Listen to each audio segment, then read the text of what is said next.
Okay, I'm going to go ahead and get started. Just in the interest of time, want to honor everybody's time on a Saturday. Welcome. Appreciate seeing you guys. My name is Shannon. I'm here with my Civitas colleagues, Brooklyn and Tim.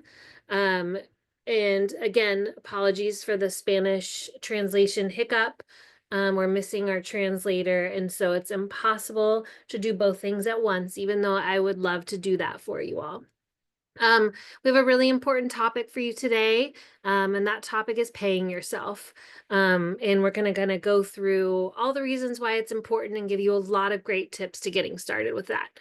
Our session will run a little less than an hour today, and then we'll be addressing all questions at the end. So I will leave a few minutes if possible at the end, although I know we have a little bit of a late start.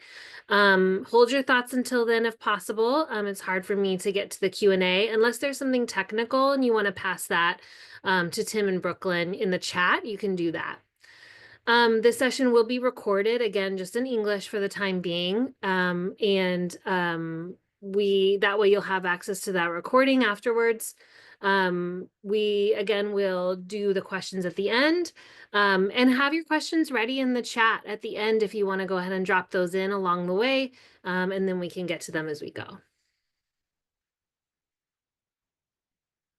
All right. Before we begin, a little bit of a disclaimer for our time together. And this is really here just to remind me to say to you all out loud that our role here is to share really general information to help you understand this important topic.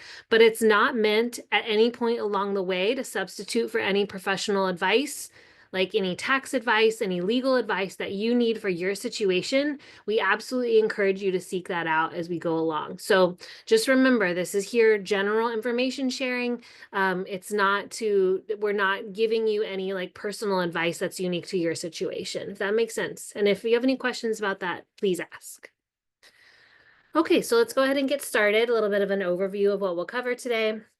As childcare providers, of course, you dedicate yourselves tirelessly to nurturing and educating the children in your care. Your work is invaluable. You every day you put in that amazing work in your communities.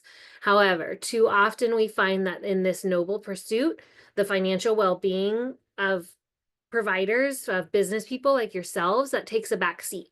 And so it's really common in the childcare industry. That's a really common narrative, right? We hear that a lot, but it's something that we absolutely feel like needs to change. So today we're going to attempt to shift this a little bit in a meaningful way for you all, and we'll delve into why paying yourself is not just important, but really crucial for your personal financial health and also the sustainability of your business. We'll explore practical methods on how to implement a regular payment system, taking into account the unique challenges that you all face in the childcare industry. In addition, we'll guide you through the process of determining how much you should consider paying yourself, balancing your personal needs.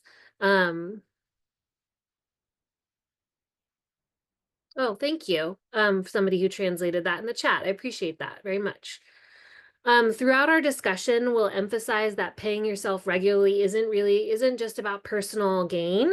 It is essential practice for the health and growth of your childcare business. So you'll hear us talk about both sides of that.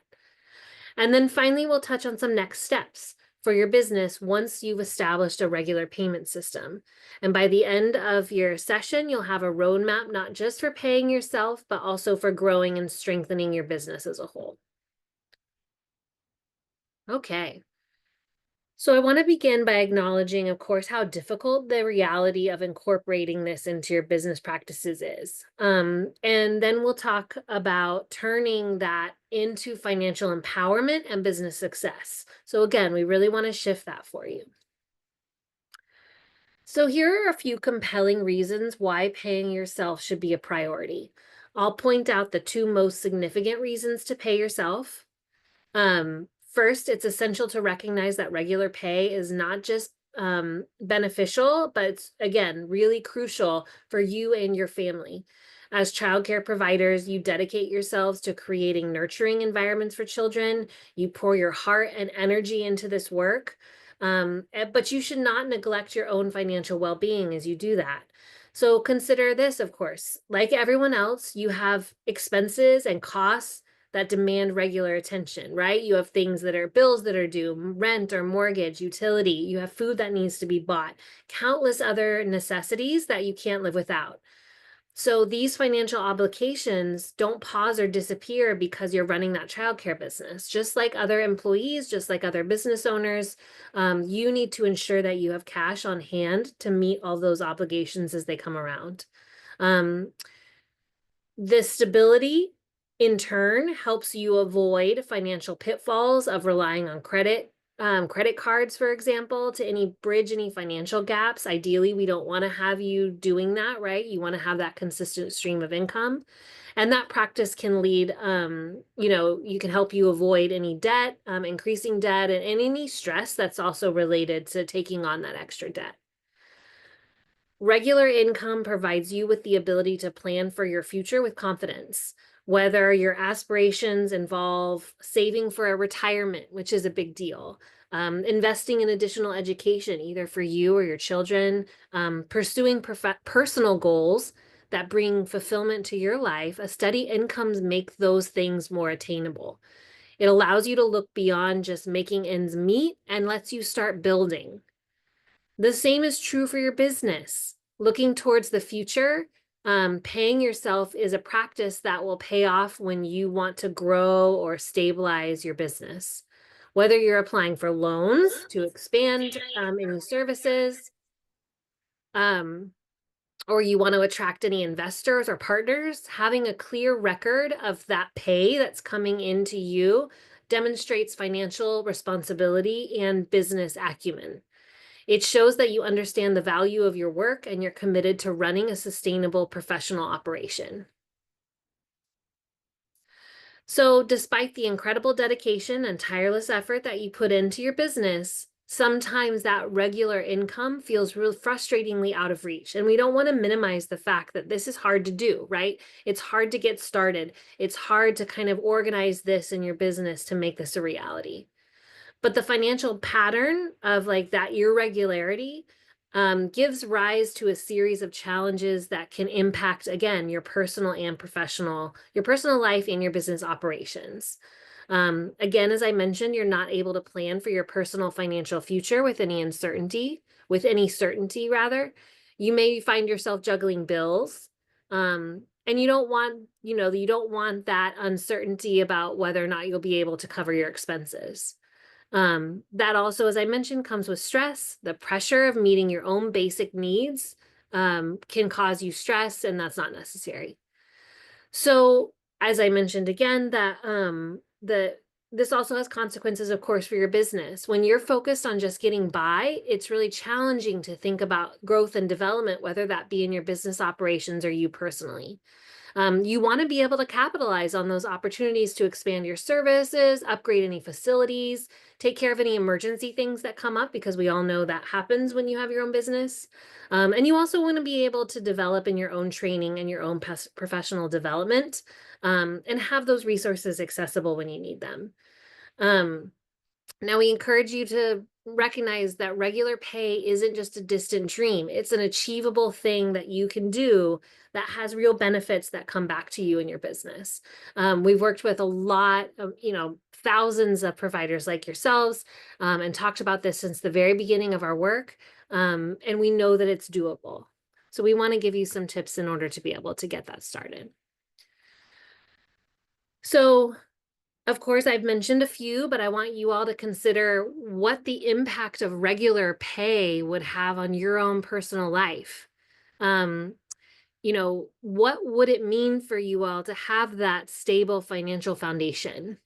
At the very least, of course, you can keep up with your own bills and with expenses without the constant worry of having enough funds. Regular pay, again, helps you break the cycle of relying on credit cards to cover personal expenses. That reduction in credit card usage can lead to really significant savings on interest payments and improve your overall financial health, right? And then, of course, you can plan for your own future. From a business perspective, again, the benefits of paying yourself regularly are equally significant. By treating your own compensation as a regular business expense, you're taking a critical step in professionalizing your operation. And that part's really important. As you treat your business, so others see you too, right? And so to do this, like, kind of first step in professionalizing really has ramification benefits on how others see you and your business too. So, again, I've said it, I'll say it one more time. It's important to keep this like fundamental piece in mind. Your work is incredibly valuable and you absolutely deserve to be paid regularly for it. Just because it's your business doesn't mean you have to take those kind of hits to not have that benefit. The care, education, and support that you provide children and families is essential, and your compensation should reflect that. So once you understand the importance of paying yourself, and I definitely covered that, a couple times, it's imperative that you learn how to do it effectively. So the first step, and we strongly recommend this, if you don't already have a business bank account, we recommend starting one up. This is a critical step in professionalizing your childcare business because it keeps your business, your personal money and your business money separate. It simplifies bookkeeping and it simplifies tax preparation, which is already complicated enough, particularly for home-based childcare providers. It can help establish your business credibility with clients and financial institutions. Setting up a business bank account isn't difficult. It's often something that we keep, maybe when you started your business, you fully intended to do it, but you kept kind of pushing it down the road. This is a first step in starting to get that regular income from paying yourself. It's the first step you need to take if you really want to ensure you're separating your personal and business costs and revenue. Once you set it up, you'll easily see what money is in your business versus in your own pocket. And so when you're choosing a bank for your business account, consider some factors like monthly usage fees, minimum balance requirements, transaction limits, and online and mobile banking features. And we'll talk about that, I think, in the next slide.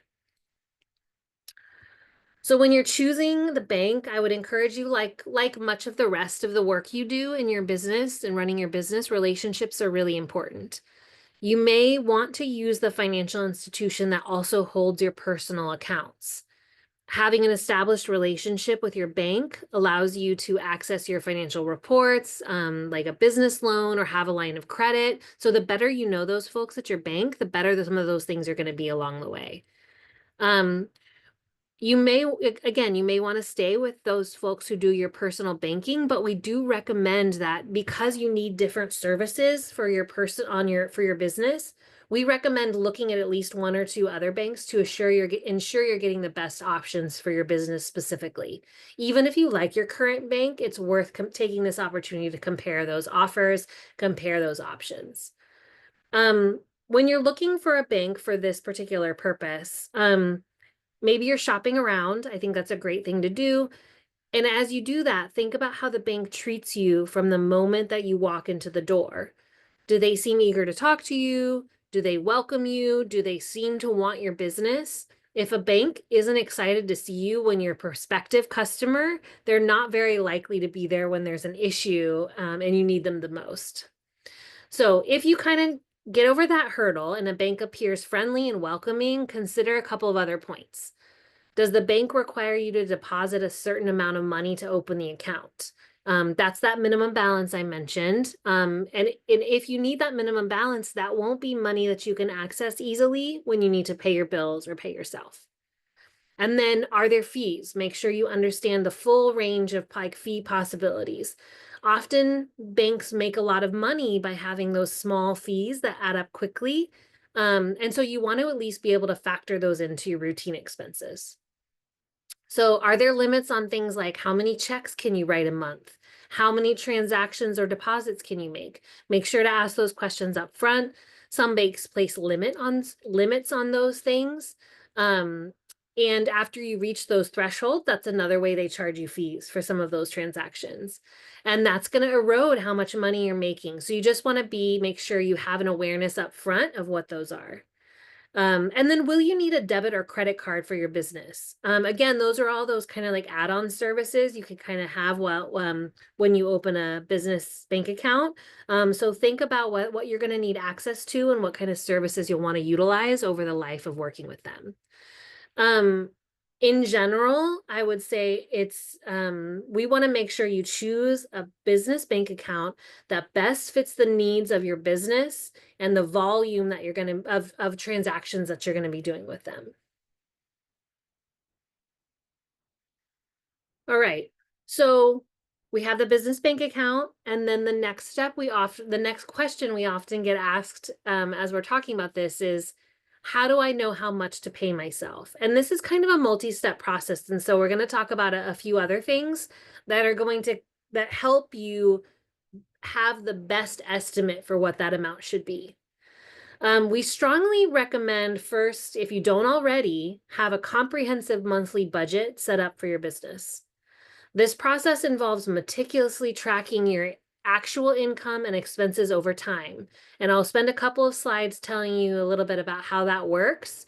If you don't already do it, great place to start. If you do already do it, maybe you're going to get some tips from this part of our presentation that will help you refine that process. Okay, the budgeting process goes well beyond record keeping. This isn't just about like keeping the records of what's coming in and out. It allows you to see in concrete terms the financial ups and downs of your business. And with that information, you can more accurately assess the impact of paying yourself, or the impact that paying yourself is going to have on your overall budget. And moreover, the budgeting, like having a great budget and a system for budgeting, can reveal potential areas where you might need to adjust. Maybe it's adjusting pricing. That's a big one that we see a lot of childcare business owners kind of confront. Maybe you need to cut costs, and that'll kind of show you that. Or you might need to seek some additional funding somehow, either with other services or an adjustment in what you're offering, so that you can do this in the long term, because that's our goal. All right, so we'll stick with monthly budgeting. As I mentioned, we'll stick with that for a minute. Here at Civitas, we love breaking things down into simple steps. So 4 easy steps that you can use to build your monthly budget. And again, I don't know, Brooklyn, if you're still here, or you can let people know in the chat, I believe that they have access to other resources that will kind of give them more detail on things like budgeting and cash flow. So I'm only skimming the surface here. And there are other resources that you can kind of dig into that might give you more information on budgeting, monthly budget steps, cash flow, which we'll talk about next. Correct me if I'm wrong. So step 1 here, gather your documentation. So you want to pull 2 to 3 months of documents that show your income and expenses. So that's all the money coming into your business and going out. Some documents showing income and expenses can be things like bank statements, credit card statements, Venmo transactions, if you take payments that way, maybe. Utility bills, again, that's documentation of things that are the money that's going out for your business to run. Any other records of ways you receive or spend money. Try to use actual amounts when possible for greater accuracy. If you don't have actual amounts for everything, that's okay. You can just use an estimate or like an educated estimate or an average even. If there's an expense that changes every month, like utility is a great one. Yeah, so try to use exact amounts when you can, but an estimate or an average is okay. And then the next thing you'll want to do is list your income. So to determine an accurate monthly income, you'll need to first calculate the money that you bring in based on the number of children you have in your care at the different rates that you charge. If you charge a different amount for infants, for example, versus toddlers or after schoolers, you'll want to like be able to look at the different amounts with this and how many children you have in your care at those different amounts. There we go. So include things here like subsidies if you get them, all those fees, any late payment fees, registration fees, supply fees that you have, make sure you have that in your budget. Any grants that you have, or like over the course of the last couple of years, if there's any like emergency funding that's come through, you'll want to account for those. And then also income that comes in from your food program or the CACFP, for example. Then you'll kind of list expenses. So if you're offering childcare in your home, remember that you will need to use that time space percentage. We did a whole webinar a couple weeks ago on time space. So that's a kind of a unique thing to home-based childcare. That helps you understand what part of your home's expenses should be covered by your business, because those are shared costs. And then I did list expenses, tracking actuals and build the next month. So when you have all of that information there, you have it in income, you have it in expenses, but you also along the way, you want to track what's actually going on. Once you have your monthly budget mapped out, you can kind of look at what the difference is along the way. Take all your revenue, subtract your expenses. If you're positive, that means you're making a profit. If you're negative, you're running at a loss, and you might need that to adjust some of those things we talked about in order to increase that revenue coming in or decrease costs. You need that little extra money to get by. And again, I mentioned tracking actuals. And so when we talk about actuals, that means tracking what you're actually spending and bringing in month over month. You want to build your budget over time, ideally, monthly, quarterly, 6 months, and even an annual budget if that's helpful. Particularly if you're new to budgeting, that's when that's going to be a really helpful tool. So think of it like this. You're tracking as you go along, and when you get to the kind of the third week of that particular month, you want to prepare your next month's budget, and so it can kind of build on itself as you go along. And then by creating and following the steps, you really get a clear picture of your business's financial health. And again, you can start to see why we recommend this as a prerequisite, if you will, to paying yourself, right? Because you don't know the amount you can pay yourself if you don't know what's happening in your business's finances. So this helps you visualize that impact that paying yourself is going to have over time for your finances. And Sarah, I see your question. The presentation, maybe Brooklyn or Tim, familiar with the project, could let the team know either, at the end, no rush, on how they can access some of those other things we've already talked about. Thank you. Okay, so I kind of mentioned cash flow a second ago. Let's talk about that for a second. Again, a little like additional financial tool that's going to help you with knowing what's going on in your business. So your business's cash flow describes the amount of money that coming in and leaving your business over a certain period of time. Your cash flow shows you in real time the money coming in versus the money going out. The kind of difference between budgeting and cash flow is a little bit tricky and it's nuanced, but I'll try to kind of explain the difference versus the budgeting piece we just talked about. So for example, like you might find that your revenue may be like $5,000 per month and your expenses are only $3,000. And so when you look at it just like that, it sounds like you have plenty of money to cover your expenses and pay yourself. But what you might find in looking at that over time is that it's important to understand when the money is coming in and when the money is going out. Because that timing, if that doesn't match, then, that potential revenue isn't really realized, right? The cash flow forecast is one of the best tools that you have in understanding how healthy your organization is right now and in the future. So one of the differences between that like budget that I talked about is a planning tool over time. This cash flow is really like a kind of a diagnostic. It also helps you plan, but like so that you can kind of see over time and make some adjustments that help do things more easily. So again, predicting that cash flow is not about budgeting. They're related, and you also, as I'll show you in a second, have to do some things like collecting income and expenses. But it's not the same. It's telling you different things about your business's health, financial health, than budgeting is. So a cash flow projection helps you understand how much you actually have on hand, how much you've received, and how much you pay and when, and how much is available to you, at and how it fluctuates over throughout the month. So when you think about paying yourself, you can see why that's important to think like not just how much to pay yourself, but when it's best to do so.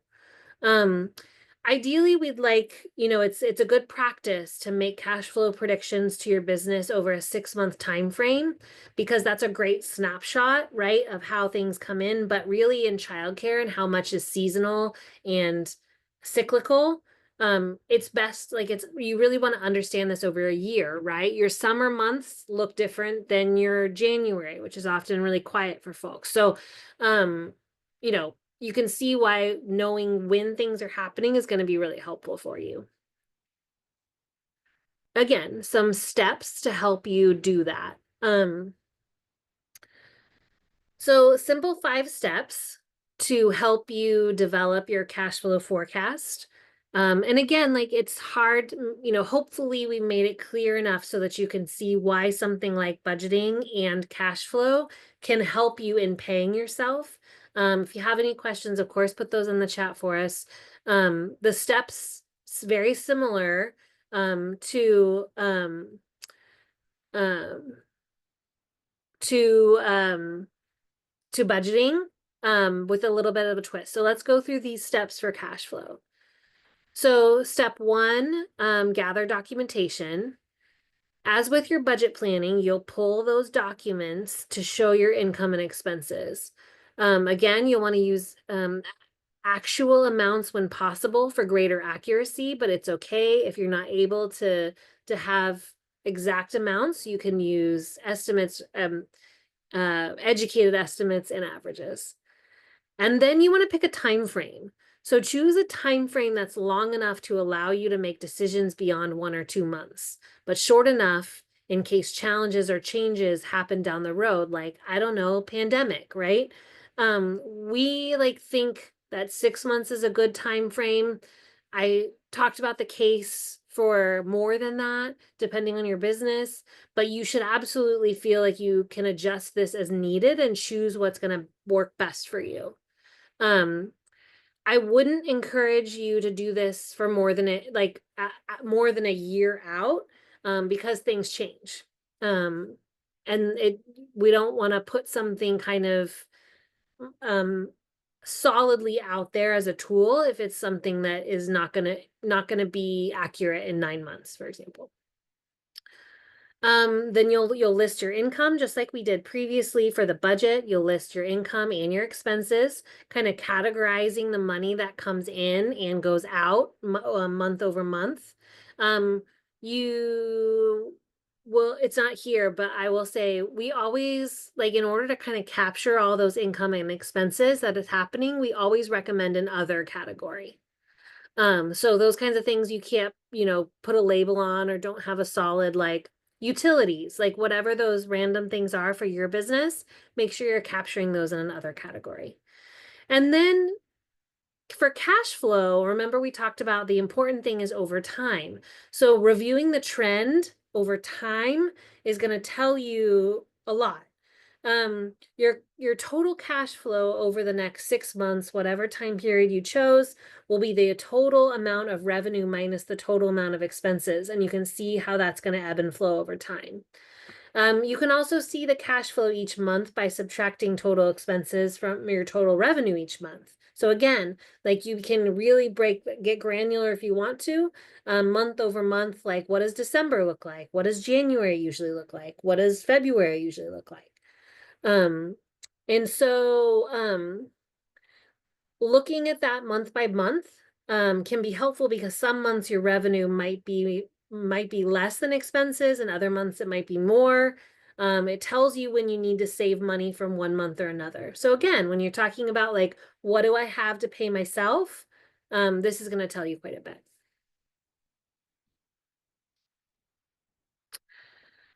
So now look at your remaining cash flow and ask yourself, is it sufficient to cover your personal expenses and those of your family?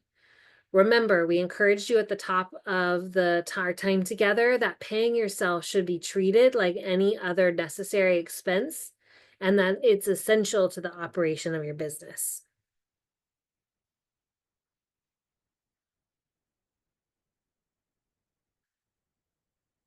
So if you find that you can't pay yourself as much as you'd like, I mean, who is getting as much as they'd like, but you know what we mean. If you find that you can't pay yourself as much as you like, or you're hesitant because the program isn't making as much of a profit as you'd like to see, this is your chance to really evaluate some things and make some adjustments. It's really easy when you run a small business to feel like you don't have a lot of room for maneuvers, right? That you can't play or push or toggle any levers along the way, but we want to encourage you absolutely do have choices and options when it comes to making some adjustments. So, can you reduce other costs without compromising the quality of your care? Are there ways to increase revenue, like adjusting your rates or expanding your services, right, that aren't going to cost you that much? And it's really okay to start small. I would encourage you actually, one of the themes that I talk about when it comes to like paying yourself in general, and all these little things that have to do with paying yourself, is that small things are helpful. Starting doing this, starting paying yourself, starting practicing some of these professional like business operations pieces, just starting is such a big deal for you and your business. So even modest regular payments to yourself is really a step in the right direction. You can always increase it as your business grows and becomes more stable, right? Nothing that you're doing is set in stone. So everything can be kind of adjusted ongoing as needed. The other thing, of course, and I know we're going to do a webinar in January on taxes, is that, of course, paying yourself comes with anticipated tax obligations, and you'll want to really fully understand those. So set aside some money as you're kind of bringing it in to cover your taxes so you're not caught off guard when tax season arises. So by following these steps that we kind of laid out, you'll be able to determine a sustainable amount to pay yourself that hopefully respects both your personal needs and the financial health of your childcare business. So what's next? All right.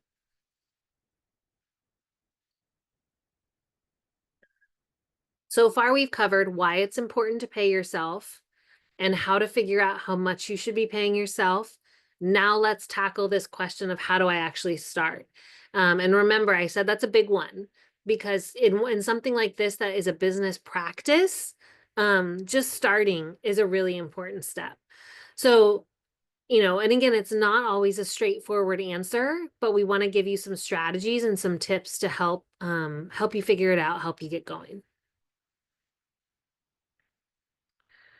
All right. So once your business bank account is set up, remember we talked about that a few slides ago.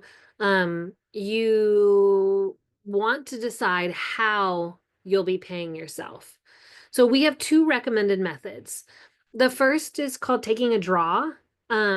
So to pay yourself using this method, you'll kind of write a check to yourself or transfer money from your business account to your personal account each pay period, whatever you've set that for yourself. And this process is often referred to as a taking an owner's draw, taking a draw from your business, as opposed to receiving a traditional salary. And we'll look at that next. And again, it sounds simple, but again, the actual method and the like creating that record of going from your business to your personal, having that regularity, that outlined way of doing it is part of what makes this healthy. So it's pretty straightforward. You transfer that designated amount from your business account to your personal account at regular intervals. As I mentioned, you do want to really keep accurate records of these transactions. Again, right, remember that has tax implications, that has implications on your finances, etc. It's essential to keep record, like if you're using an accounting software, for example, you can mark these payments as like owner's equity or disbursements. And that'll help you kind of see what over time, see the clarity. I'm totally about to get there in the chat, Bianella. So just that'll be the next thing we talk about. Where was I? So this approach offers some flexibility and is common among sole proprietors and small business owners. It's the most simple, right? It allows you to adjust your pay based on that business cash flow while maintaining the separation of those finances of business and personal. Another option, as we alluded to in the chat, for paying yourself is to become a W-2 employee. Oh, and I see what you're saying, Mianella, about your being a sole proprietor to become a W-2 employee. No, it's not. That's not going to work for every business structure. And I'll talk about that in a second. That was registering in the back of my head after I read it. So again, to become a W-2 employee is not available for all business structures, but it can provide additional benefits. So a sole proprietor, right? And I'm like teasing some topics next time, and so I won't go too much into this, but to answer the question in the chat, a sole proprietorship, you are the business and the business is you, right? So when you have a business structure that allows you to become a W-2 employee, you have a little bit of separation. So certain business structures like an LLC maybe create clear separation between your personal and business entities and provide you a little bit of extra layer protection from liabilities, right?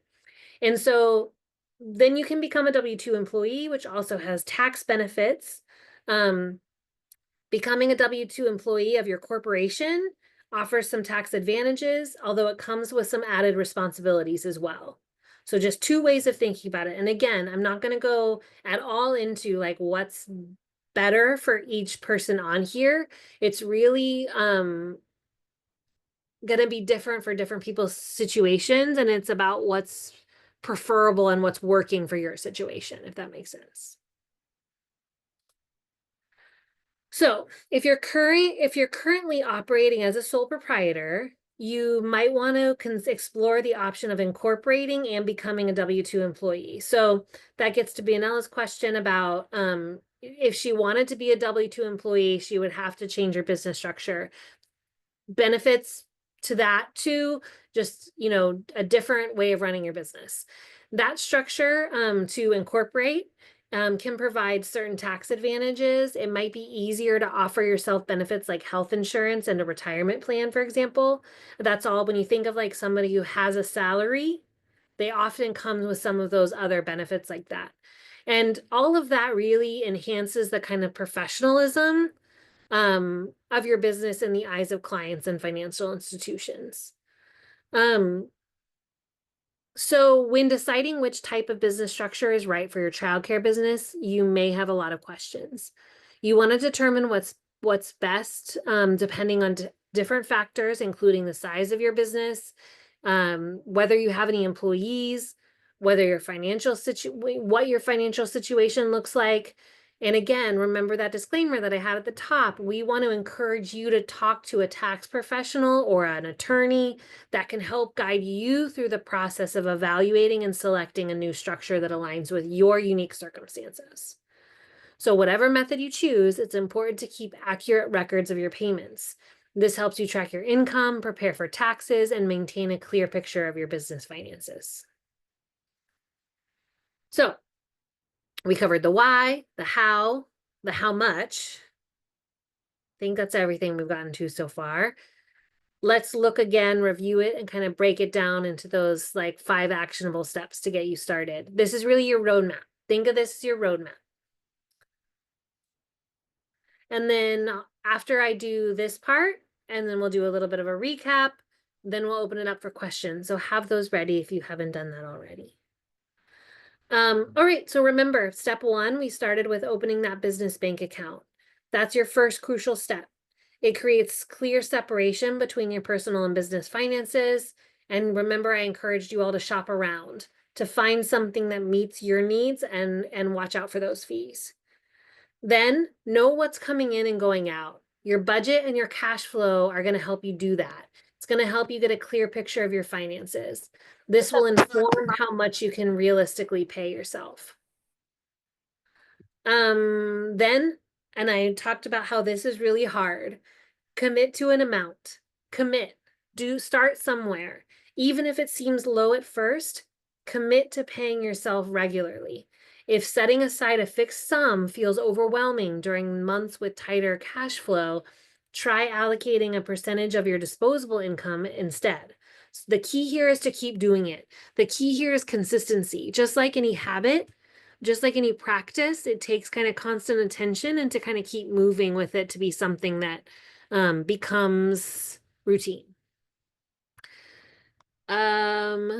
Then where was I? Oh, keep track. When we talked about owner's draws, when we talked about you just getting started and doing it, you want to keep records, whether you're using a simple spreadsheet or a sophisticated accounting software.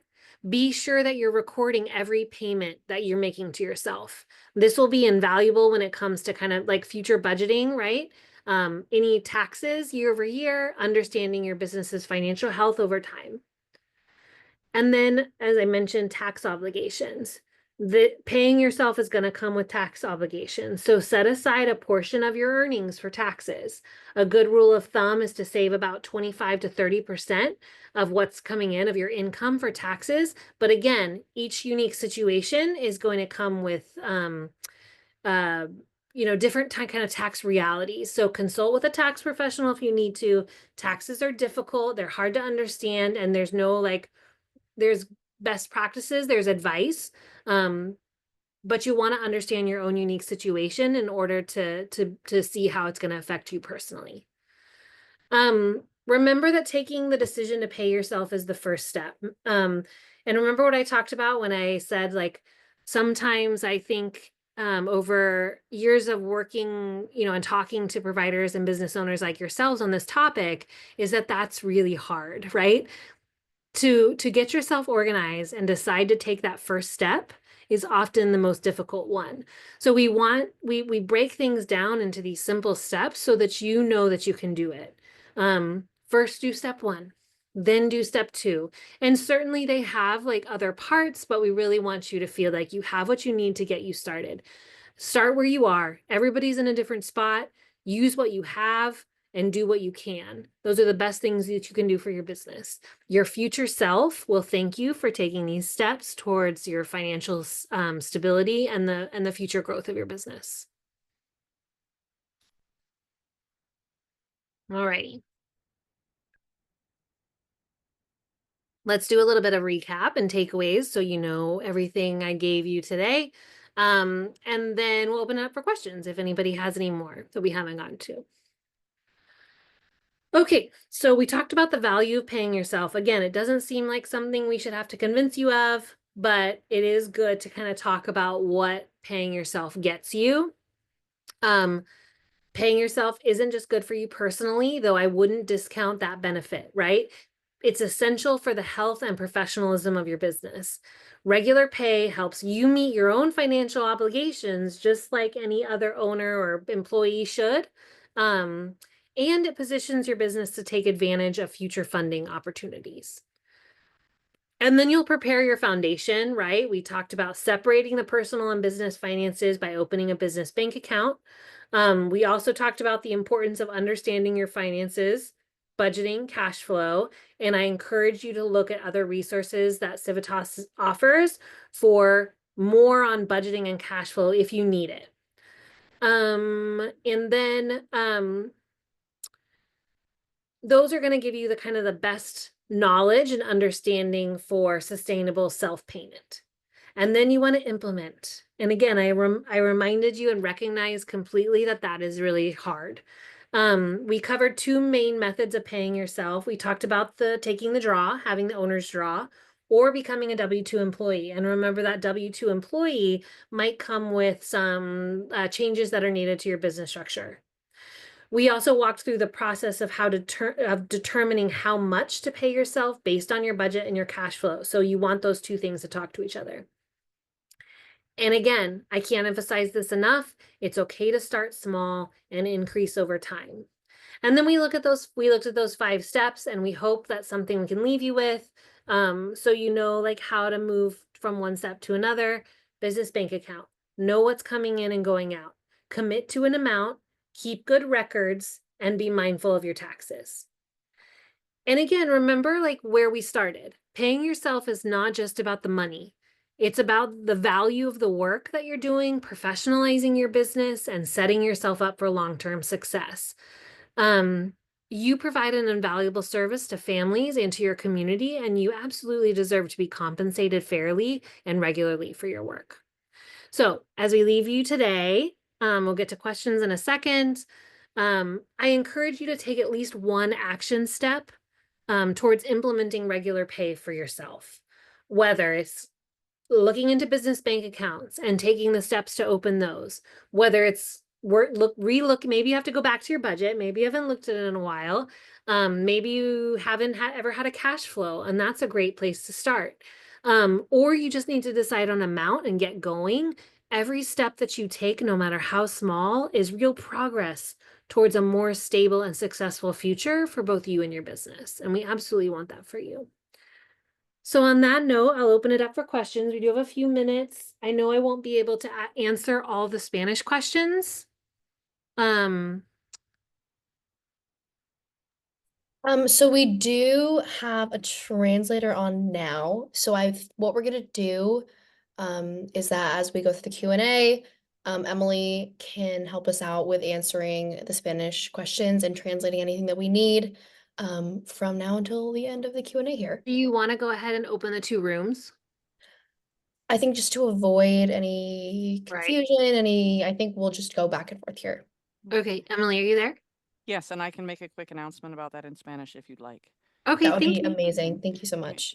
Buenas tardes a todos y estamos aquí con servicios de interpretación para si tiene algunas preguntas. Discúlpanos mucho que no hubo interpretación durante la presentación, pero por favor póngase en contacto si tiene preguntas al respecto y mientras tanto ahora estamos haciendo preguntas y respuestas. Puede escribir en el chat o hacer preguntas en voz alta levantando el icono de la mano o haciendo preguntas. Gracias. Thanks, Emily. Okay, and let me just scroll back through the Lena, are you there? Would you like to go ahead? Sí, buenos días. Quisiera hacer mi pregunta en español para que me traduzcan y quisiera preguntar, ¿qué son los requisitos para yo emplear a mi esposo para trabajar conmigo? My question Gracias. is, what are the requirements necessary for me to employ my husband so that he can work with me? It's really gonna depend. And I'm not hedging. I just don't want to answer the question without having a really full picture of what her business is like. I don't know if Brooklyn or Tim, you can speak to kind of like where folks in Oregon can kind of ask their specific questions to Civitas or what the resources are. And I'm sorry, I don't have the background on the project specifically in Oregon for Civitas and what resources there are, but it's going to depends on how our business is set up. It depends on how it should be set up. And it's going to depend on finances. It just depends. And I wouldn't want to answer specifically without having a full picture of her particular business. Entonces, desgraciadamente no se puede contestar la pregunta sin tener una imagen más amplio de su negocio particular y su situación financiera. Hay muchos elementos que necesitamos considerar y entonces no puedo contestar exactamente. Y, are you suggesting any resources for the asker?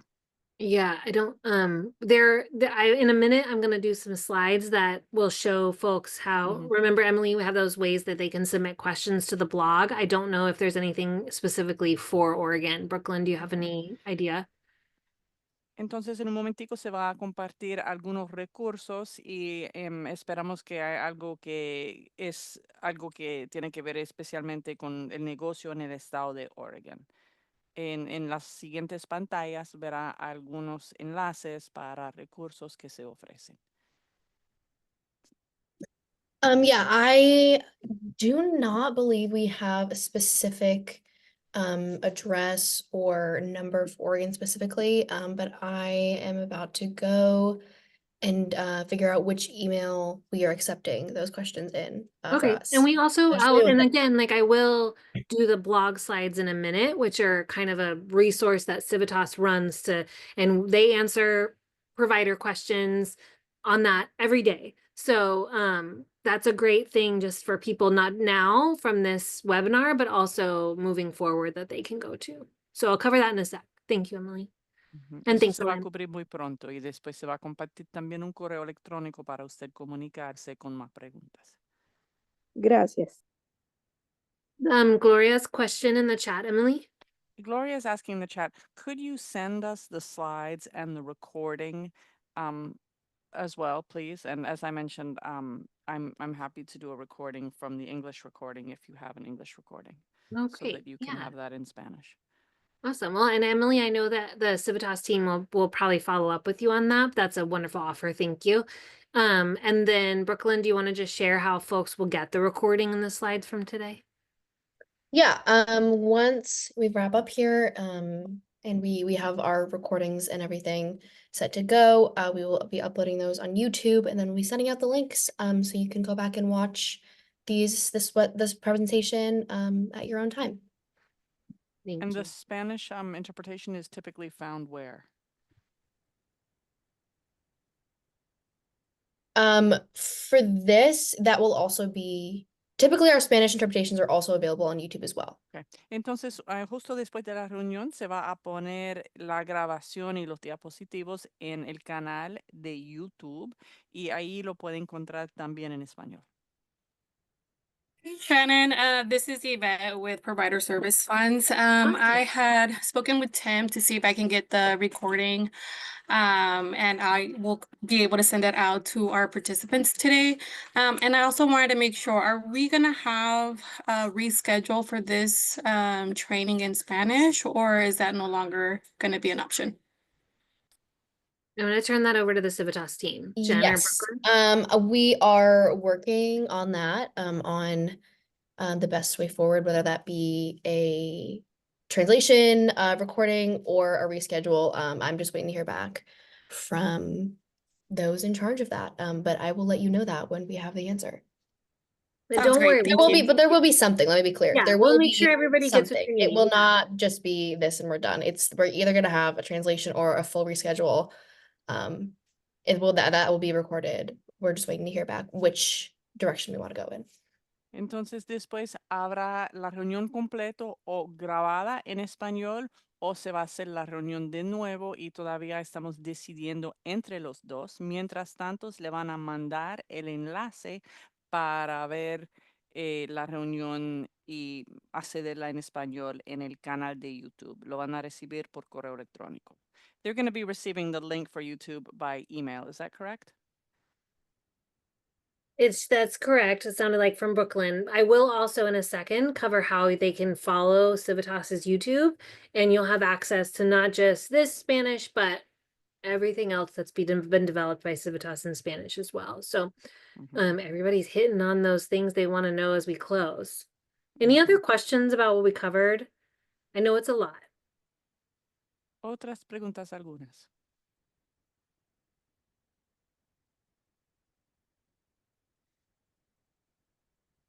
I'll keep an eye on the chat. But in the meantime, since folks are interested on those other resources that we keep alluding to, but I promised we'll get to, let's go ahead and do that.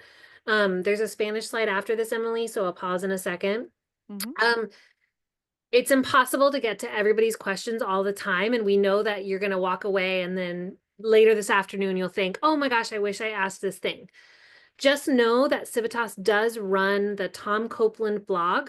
You can go to tomcopelandblog.com, and that has a function there. Not only will you be able to access all the resources that are there, You can subscribe monthly to get a summary of questions other folks have asked. You can get a newsletter so that you stay in the know. There's an Ask the Experts portal there that you can submit your question to, and somebody will get back to you. So there's tons there. It's a great resource for particularly childcare business owners. The Civitas teams run that personally. It's not going like lost somewhere to Russian bots. Somebody will personally look at that. So I want to encourage everybody to know that they have that. And so, Emily, here's the Spanish slide and you go ahead.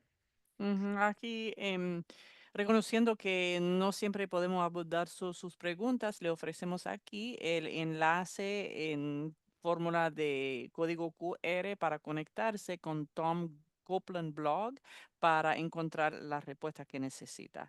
El blog puede dirigir a más de 1500 recursos útiles. Solo haga clic en recursos en la parte superior de la pantalla o use el menú a la derecha si está utilizando su dispositivo móvil.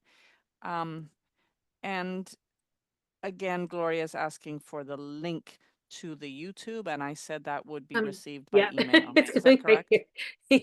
Here's the link to the YouTube. You can use this QR code, or you can go you can search for Civitas Strategies in YouTube. I think it's just Civitas Strategies is our channel, if I'm not mistaken. But again, like that has actually a sum total of our resource library.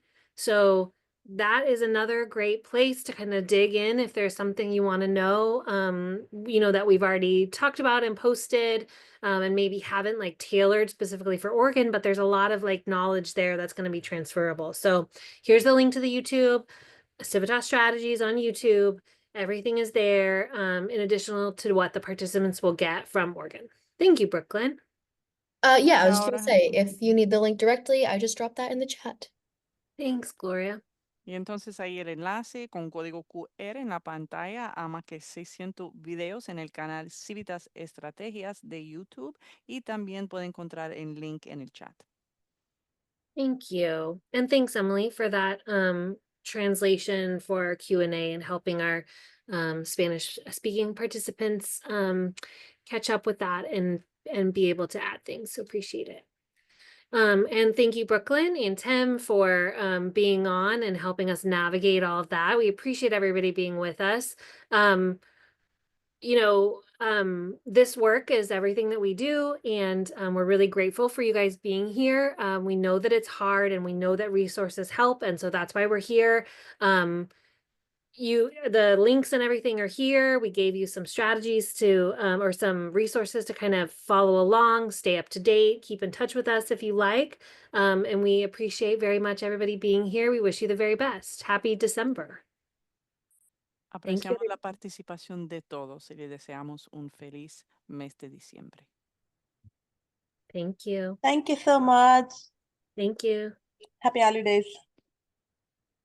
Thank you.